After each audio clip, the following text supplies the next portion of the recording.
أعوذ بالله من الشيطان الرجيم. بسم الله الرحمن الرحيم. الحمد لله رب العالمين والصلاة والسلام على أشرف الأنبياء والمرسلين وعلى آله وصحبه أجمعين. أما بعد, InsyaAllah pada hari ini InsyaAllah kita akan teruskan pengajian kita dalam kitab Tauhid pada bab yang keempat. InsyaAllah, Alhamdulillah kita telah habis kitab hadis dan kita InsyaAllah cuba habiskan kitab Tauhid pula.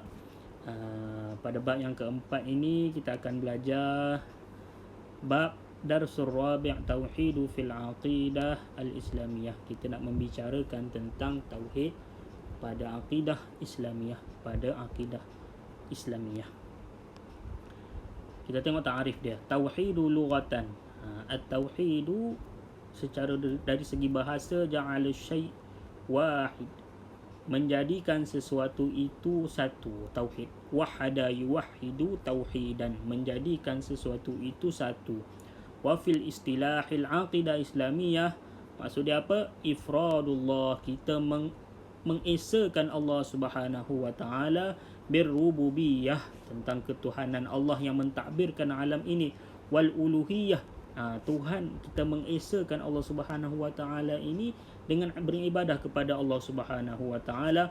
Wal kamalul asma' was sifat, dan kesempurnaan nama-nama dan sifat-sifat bagi Allah Subhanahu wa taala.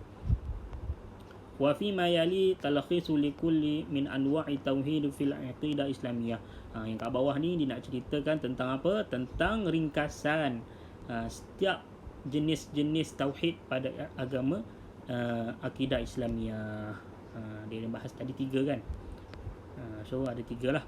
Yang pertama tauhidur rububiyah. Tauhid rububiyah ni maksud dia apa? Al-i'tiqadul jazim. Kita kena beriktikad ataupun kita kena yakin dengan seyakin-yakinnya. Jazim ni seyakin-yakinnya bi anna Allah rabbu kulli syai' wala rabbu ghairuhu. Sesungguhnya Allah Subhanahu wa taala itu Tuhan segala sesuatu dan tidak ada Tuhan selainnya. Kita kena yakinlah. War-rabbu fil lughah, dan Tuhan ataupun Rabb ni dari segi bahasa yang dimaksudkan ialah huwa al-malik, yang memiliki, al-mudabbir, yang mentadbir. Rabb, maksud Rabb tu adalah yang memiliki dan yang mentadbir alam ini. Wa ala hadza fa inna rububiyatallahi ala jami'i makhluqatihi, sesungguhnya Allah Subhanahu wa taala ini mentadbir, memiliki keseluruhan makhluk-makhluknya. Ta'ni tafriduhu subhanahu wa ta'ala, yang dimasukkan itu adalah tafriduhu, dia berseorangan ataupun dia esa, tidak ada selain daripada Allah Subhanahu wa ta'ala yang mentadbir perkara ini. Fi khalqihim wa mulkihim wa tadbirihim umuruhum. Fi khalqihim, dalam menciptakan makhluknya Allah esa, Allah seorang-seorang je buat. Wa mulkihim, dan Allah memiliki, Allah seorang-seorang je memiliki alam ini. Wa tadbir, dan Allah seorang-seorang je mentadbirkan alam ini dan setiap perkaranya. Qala Allah Ta'ala, qul man yarzuqukum minas sama'i wal ardh amman yamliku as-sam'a wal absara wa man yukhrijul hayya minal mayyit wa yukhrijul mayyita minal hayy wa man yudabbirul amr fasayaquluna Allah faqul afala tattaqun. Ayat ini nak menceritakan tentang apa? Tentang dalil-dalil yang menunjukkan bahawa Allah sahajalah yang mentadbir, yang memiliki, yang menghidup dan yang mematikan, dan segala-galanya tentang makhluknya itu hanya Allah Subhanahu wa taala yang mentadbir, yang memiliki. Yang kedua, at-tauhidul uluhiyah. Tauhid uluhiyah maksud dia apa? I'tiqadul jazim. Kita kena yakin dengan sebenar-benar yakinnya bi anna Allah Subhanahu wa taala, sesungguhnya Allah Subhanahu wa taala huwal ilahul haq, dia adalah Tuhan yang benar. Wala ilaha ghairuh, tidak ada Tuhan selain daripadanya. Wa ifraduhu subhanahu bil ibadah, dan kita hendaklah menyembah hanya kepada Allah. Wal ilah, maksud ilah ni apa dah? Huwa ma'luhu ay al-ma'bud, iaitu yang disembah. Wal ibadah fil lughah, dan ibadah dari segi bahasa huwa inqiyadu wat tadallul wal khudu'. Inqiyadu ni kita mengikuti perintah Allah. Inqiyad, mengqiyad ni maksudnya kita mengikuti perintah Allah. Wa tadallul maksudnya kita merendahkan diri kita di sisi Allah. Wal khudu' sama maksud. Wa khudu' ni merendahkan diri di sisi Allah Subhanahu wa taala. Sebab kita ni sebagai hamba Allah Subhanahu wa taala.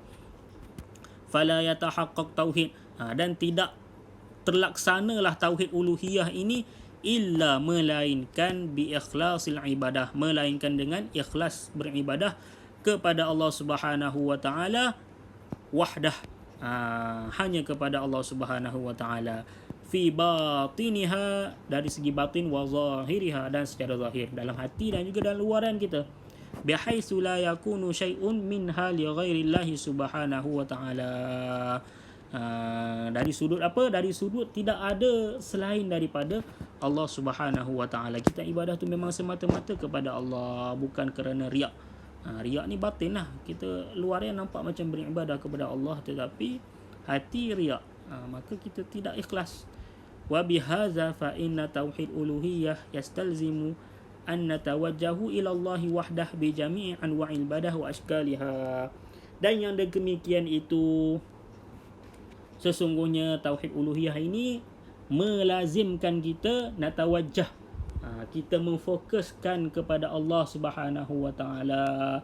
Hati kita ni kena fokus kepada Allah wahdah, hanya kepada Allah, bi jami'in anwa'il ibadah, dalam semua perkara ibadah, wa ashkaliha dan juga seumpama dengan ibadah lah. Kehidupan kita ni kita tawajuh, kita kena hanya kerana Allah Subhanahu wa taala. Yang ketiga, at-tauhid wa asma' wa sifat. Yang ketiga ni tauhid asma' wa sifat, huwa i'tiqadul jazim. Kita meyakini bahawa Tuhan itu azza wa jal muttasif bi jam'i sifatul kamal, mempunyai sifat dengan sifat-sifat yang sempurna. Segala sifat yang sifat menunjukkan kesempurnaan itu adalah sifat Allah. Munazzahu an jami'i sifat naqs. Munazzah ni maksud dia suci Allah Subhanahu wa taala daripada sifat-sifat kekurangan. Wa annahu mutafarrid an jami'il kainat, dan Allah Subhanahu wa taala itu mempunyai sifat itu khusus bagi Allah. An jami'il kainat maksudnya daripada segala makhluk-makhluk Allah Subhanahu wa taala. Wa yakunu hadza isbat, dan yang demikian itu hadza bi isbat ma asbatahu Allah. Kita kena isbat ataupun kita kena tetapkan bahawa sifat-sifat Allah ini sebagaimana ma asbatahu Allah, sebagaimana Allah mengisbatkan dirinya li zatihi au asbatahu lahu Rasulullah sallallahu alaihi wasallam. Dan kita kena isbatkan sifat-sifat Allah ini sebagaimana Nabi sallallahu alaihi wasallam isbatkan minal asma, daripada nama-nama, wasifat al-waridah fil kitab wa sunnah. Nama-nama Allah, sifat-sifat Allah yang ada di dalam Quran dan hadis, kita kena isbatkan. Kalau Al-Quran sebut macam tu, itu adalah sifat Allah, maka kita kena isbatkan itu adalah sifat Allah. Kita tak boleh menafikan. Kalau Nabi sebut itu adalah sifat Allah, maka kita kena isbatkan itu adalah sifat Allah. Kita tak boleh nak menafikan. Sebagaimana firman Allah Subhanahu wa taala, laisa kamitslihi syai'un wa huwas samiul ali wa huwas samiul basir. Tidak ada sesuatu pun seperti Allah Subhanahu wa taala. Allah itu esa pada sifatnya.